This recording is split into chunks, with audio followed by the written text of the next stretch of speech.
आप सुनेंगे रक्षाबंधन स्पेशल कहानी, जिस कहानी का कोई नाम तो नहीं है। आप अपने हिसाब से इस कहानी को जो चाहे नाम दे सकते हैं।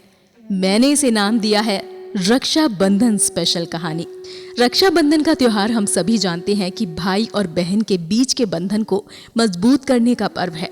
इस त्योहार को मनाने की शुरुआत कब और कैसे हुई ये तो कहना मुश्किल है, लेकिन इतिहास के पन्नों में रक्षाबंधन से जुड़े कई ऐसे किस्से कहानियां दर्ज हैं जो इसकी अहमियत को दर्शाते हैं।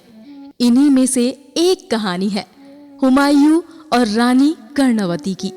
कहा जाता है कि रानी कर्णावती ने मेवाड़ को सुल्तान बहादुर शाह से बचाने के लिए हुमायूं को राखी भेजकर मदद की गुहार लगाई थी, जिसके बाद हुमायूं ने भी उन्हें अपनी बहन का दर्जा देकर उनकी जान बचाने की कसम खाई। आइए सुनते हैं रानी कर्णावती और हुमायूं की ये कहानी। रानी कर्णवती चित्तौड़ के राणा संग्राम सिंह की पत्नी थी। राणा संग्राम सिंह सिसोदिया वंश के राजा थे और राणा सांगा के नाम से भी जाने जाते थे। उनके 2 पुत्र थे, विक्रमादित्य और उदय सिंह। आगे चलकर उदय सिंह के बड़े पुत्र प्रताप मेवाड़ के राणा बने और महाराणा प्रताप के नाम से भी मशहूर हुए। राणा सांगा की जब मृत्यु हुई तो उस समय उनके दोनों पुत्र विक्रमादित्य और उदय सिंह बहुत छोटे थे और इस लायक नहीं थे कि राजपाट संभाल सके। फिर भी कर्णवती ने मेवाड़ के सिंहासन पर अपने बड़े पुत्र विक्रमादित्य को बैठाया और स्वयं राजकाज संभालने में उनकी मदद करने लगी।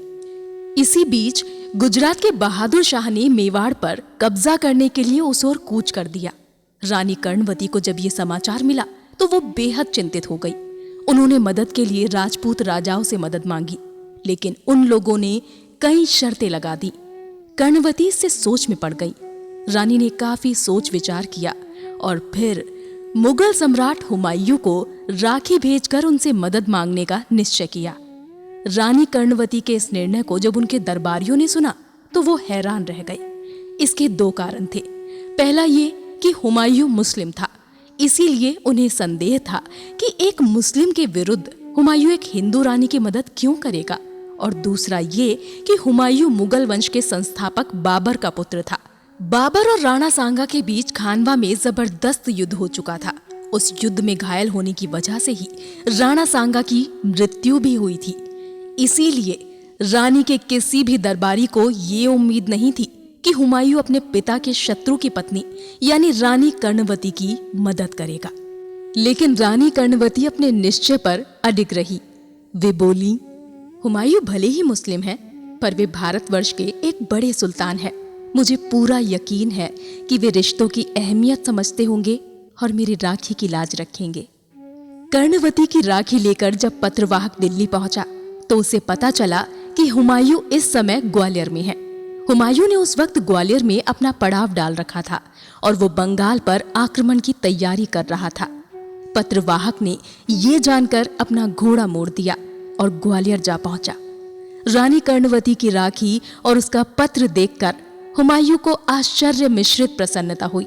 उसने पत्रवाहक से कहा, आप अपनी रानी साहिबा से कहिएगा कि वे अपना हौसला बनाए रखे। मैं जल्द ही अपनी सेना लेकर चित्तौड़ पहुंच रहा हूं।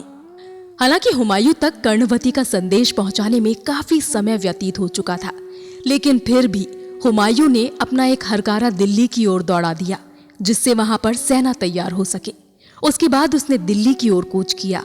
दिल्ली पहुंचकर हुमायूं ने एक बड़ी सी सेना ली और फिर चित्तौड़ की ओर चल पड़ा।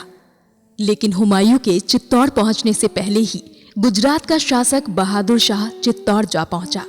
रानी कर्णवती ने अपनी छोटी सी सेना के साथ बहादुर शाह का सामना किया, लेकिन वो ज्यादा देर तक टिक नहीं सकी। उन्होंने अपनी हार होते देखकर 8 मार्च 1535 को अपनी राजपूत सखियों के साथ जौहर कर लिया। कर्णवती के जौहर करते ही चित्तौड़ की सेना का रहा सहा मनोबल भी जाता रहा। इससे उसने घुटने टेक दिए और चित्तौड़ पर बहादुर शाह का कब्जा हो गया। हुमायूं जब अपनी सेना लेकर चित्तौड़ पहुंचा तो वहां पर बहादुर शाह का कब्जा हो चुका था। वहीं पर उसे रानी कर्णवती के जौहर की भी खबर मिली। ये सुनकर उसे बेहद दुख पहुंचा। लेकिन जब उसे ये खबर मिली कि कर्णवती के दोनों पुत्र विक्रमादित्य और उदय सिंह बूंदी के किले में सुरक्षित हैं, तो उसे थोड़ा सुकून मिला। हुमायूं ने कर्णवती की राखी की लाज को रखते हुए बहादुर शाह को चित्तौड़ से मारकर भगा दिया। इसके बाद उसने बूंदी से उनके दोनों पुत्रों को बुलवाया और चित्तौड़ का सिंहासन कर्णवती के बड़े पुत्र विक्रमादित्य के हवाले कर दिया। ऐसी ऐतिहासिक घटना को घटित हुए अब सैकड़ों साल गुजर चुके हैं। आज ना हुमायूं है और ना ही रानी कर्णवती, लेकिन भाई बहन का ये अनूठा रिश्ता कहानियों और कविताओं में आज भी जिंदा है।